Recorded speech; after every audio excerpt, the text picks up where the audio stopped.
Episode 7। Episode 7 में finally हुई जू और प्रिंस यी आन के बीच फीलिंग्स और स्ट्रांग होने लगती है। यॉट पे किस के बाद दोनों ऑकवर्ड बिहेव करते हैं जैसे कुछ हुआ ही नहीं, लेकिन क्लियरली दोनों के दिमाग में वही मोमेंट चल रहा होता है। हुई जू इतनी कंफ्यूज्ड हो जाती है कि चर्च जाके प्रिस्ट से एक्सोर्सिज्म तक मांग लेती है, क्योंकि उसको लगता है उसने इमोशंस में कंट्रोल लूज कर दिया। प्रिंस यी आन मीनवाइल उस किस से बहुत खुश होता है। वो रात को हुईजू से बात करने भी आता है, लेकिन हुईजू प्रिटेंड करती है कि उसने सुना ही नहीं। नेक्स्ट मॉर्निंग भी दोनों के बीच ऑकवर्ड टेंशन बनी रहती है। जब यी आन फोन पे जोंग वू की आवाज सुनता है, तब उसकी जेलसी क्लियरली दिखने लगती है। ऑफिस साइड पे हुईजू अपने शेयर्स तैजू को हैंडओवर करने लगती है। यूज लगता है कि एक दिन सबको समझ आएगा कि कंपनी के लिए वही बेस्ट चॉइस थी। उधर पैलेस में वेडिंग प्रेपरेशंस चल रही होती है और यियान इंटेंशनली शादी की डेट थोड़ी लेट चूज करता है ताकि यूज हुईजू के साथ और टाइम मिल सके। वेडिंग फिटिंग और हेल्थ चेकअप वाले सीन्स में दोनों की केमिस्ट्री और क्लियर हो जाती है। डॉक्टर हुईजू का फास्ट हार्टबीट नोटिस करता है और यियान समझ जाता है रीजन क्या है।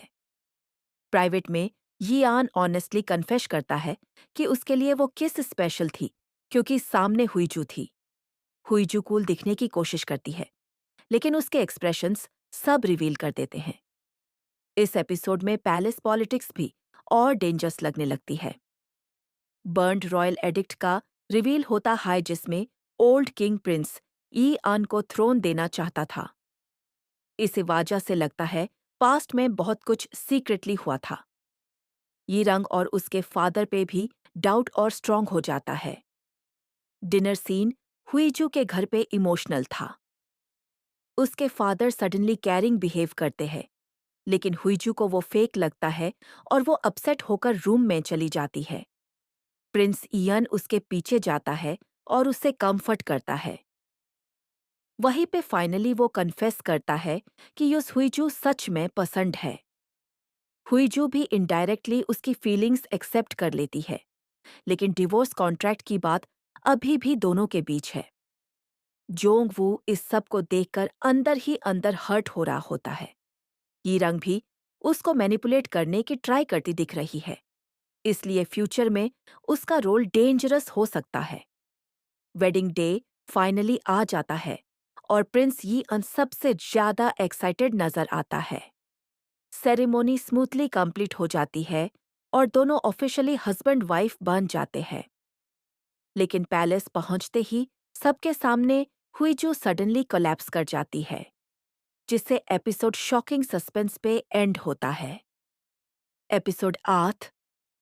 एपिसोड 8 की स्टार्टिंग हुईजू के कोलैप्स से होती है। प्रिंस इयन तुरंत पैनिक हो जाता है और सबको वार्निंग देता है कि अगर किसी ने उसकी वाइफ को हर्ट किया है तो वो उससे नहीं छुड़ेगा। वो हुईजू को रॉयल हॉस्पिटल के इंस्टेड कैसल हॉस्पिटल ले जाता है, क्योंकि अब उसे पैलेस पे ट्रस्ट नहीं रहा। हॉस्पिटल में डॉक्टर्स रिवील करते हैं कि हुईजू को पॉइजन दिया गया था। डिगॉक्सिन टॉक्सिसिटी की वजह से उसकी जान ऑलमोस्ट चली जाती, लेकिन लकीली वो रेगुलर यूजर नहीं थी, इसलिए बच गई।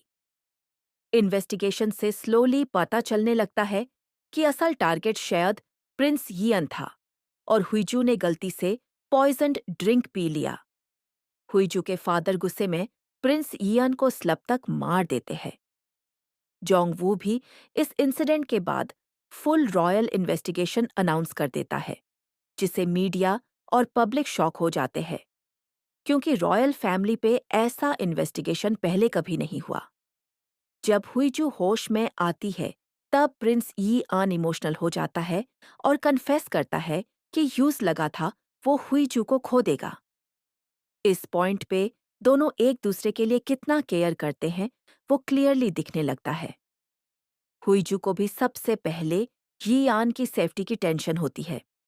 प्रिंस यियान पैलेस सिक्योरिटी और स्ट्रिक्ट कर देता है और हुईजू को प्रोटेक्ट करने के लिए हर पॉसिबल स्टेप लेता है। यिरंग मीनवाइल इनोसेंट एक्ट करती रहती है, लेकिन उस पर डाउट और स्ट्रांग होता जा रहा है। सोंग वॉन भी सस्पिशियस लगने लगता है। इस एपिसोड में रोमांस भी काफी सॉफ्ट और इमोशनल था। शावर के बाद हुईजू का प्रिंस यियान को देखकर नर्वस होना और उसका टीजिंग मूड काफी क्यूट था। यियान सोफा पे सोने के बजाय उसके पास कडल करके सोता है और दोनों के बीच इमोशनल क्लोजनेस और स्ट्रांग हो जाती है। स्कूल इवेंट के ड्यूरिंग हुईजू स्पीच देने जाती है और प्रिंस ईआन उसे प्राउडली देख रहा होता है। लेकिन सडनली कॉन्ट्रैक्ट मैरिज वाली न्यूज लीक हो जाती है।